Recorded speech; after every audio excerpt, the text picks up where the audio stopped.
Bougedra au corner, au premier poteau pour Nirlo. Attention avec Pierre-Charles qui a raté sa reprise. Encore une tentative et un but. Un but, c'est Dunant me semble-t-il. Il me semble que c'est Dunant qui ouvre le score ici à Dunkerque. Là on avait une grosse faute de Baba Touré. De Baba Touré, attention avec Diakité qui va pouvoir centrer. Attention avec Livio Nabab qui inscrit le deuxième but. Grosse erreur défensive. Bougedra, là encore une fois pour Spano. Et Spano qui marque le troisième but. Le troisième but pour les joueurs de Bourg-en-Bresse. Cette fois-ci, il est l'œuvre de Romain Spano. Garita à droite pour Bayo. Bayo, est-ce qu'il va pouvoir centrer? Il centre cette fois-ci. Et c'est le but. C'est le but d'Idriss Ba. But de Idriss Ba. Le but d'Idriss Ba, le but de l'espoir pour côté droit. Il a glissé, attention avec Spano. Spano au point de pénalty. Spano qui est pris, ça sera un pénalty pour cette faute de Mathias Fischer. Jordan Pierre-Charles face à Axel Maraval, pied gauche et contre-pied parfait. Et 4-1 désormais pour Bourg-en-Bresse ici face à Dunkerque.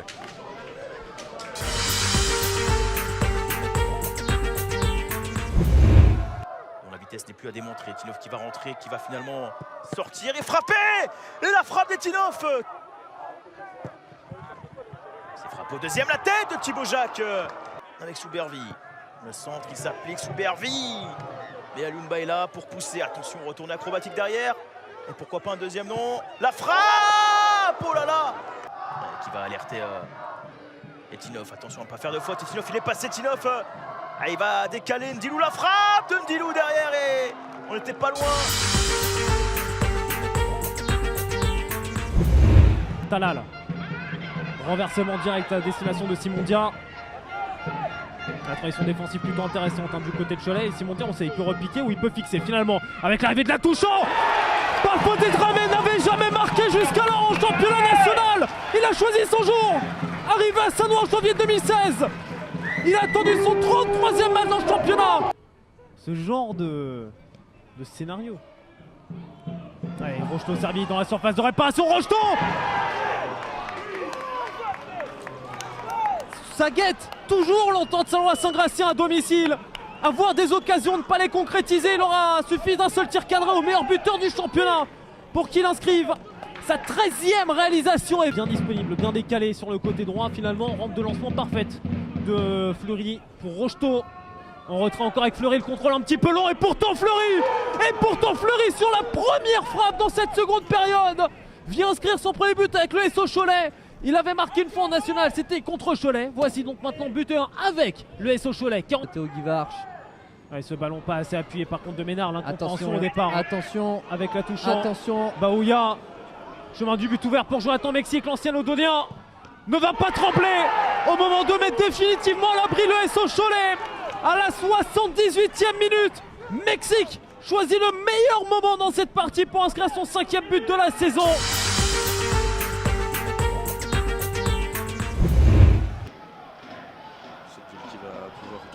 Béguin, c'est bien fait ça de nouveau avec Demandé qui va pouvoir se mettre. L'ouverture du score ici, inscrit par le numéro 20, il s'agit de Robert Ma. Après 5 minutes de jeu, c'est Boulogne qui mène un but à 0. Stéphane Vincent, il va essayer d'éliminer peut-être son vis-à-vis, c'est bien fait, ça va revenir. Rémi Boissier, la frappe et l'égalisation du Mans FC sur ce centre repris par Rémi Boissier, l'ancien joueur de Rodez qui permet au Mans de revenir à un but partout. Qui avait bien vu justement cette erreur de Lina, il va pouvoir trouver Romain Montiel, pas de position de hors-jeu pour le joueur d'Auxerre avec Stéphane Vincent qui va pouvoir armer derrière. C'est magnifique, c'est signé Stéphane Vincent. J'en ai parlé tout à l'heure, il n'avait pas encore marqué cette saison et devant son ancien club, il le fait. Ça fait 2-1 pour le Mans. Avant d'arriver en France, formé pourtant pas très loin d'ici, à savoir à Laval justement. Robert Ma de nouveau. Et ben voilà, Robert Ma pour l'égalisation. Il y a quelques instants, il était tout proche d'aller inscrire justement ce but, ce deuxième but de Boulogne. Créchy qui s'élance, et l'arrêt en 2 temps peut-être, et le but, le 3e but pour le SBCO.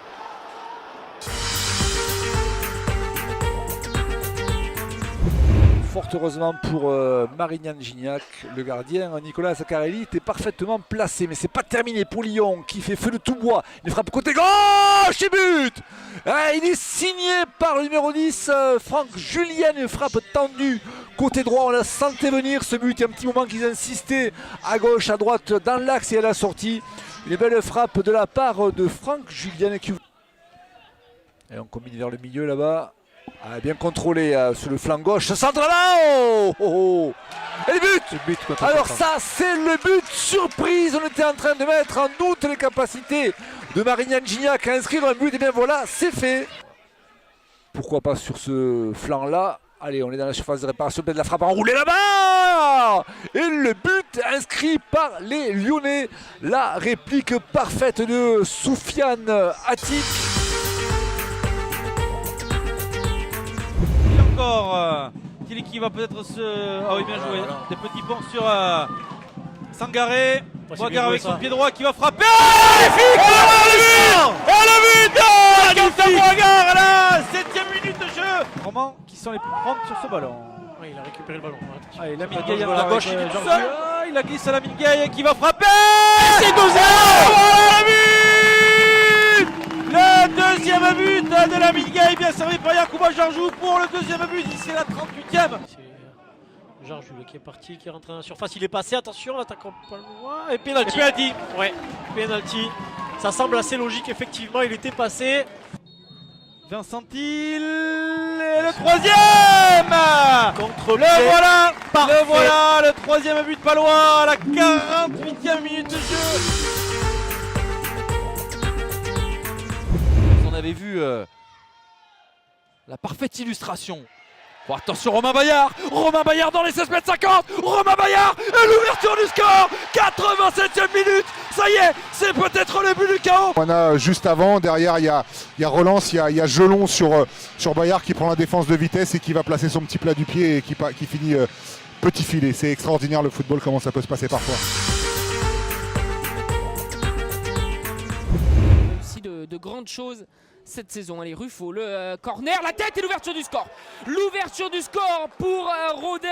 On vous disait que cette équipe était en très grande forme. Et ben elle ouvre le score de la tête. Un bon ballon, Adrien Pagerie qui va jouer ce ballon. Là, il y a du monde. Yann Bénédicte et l'égalisation caladoise. Et c'est Yann Bénédicte qui vient égaliser pour Villefranche-sur-Saône. Yann Bénédicte oublié de tout marquage.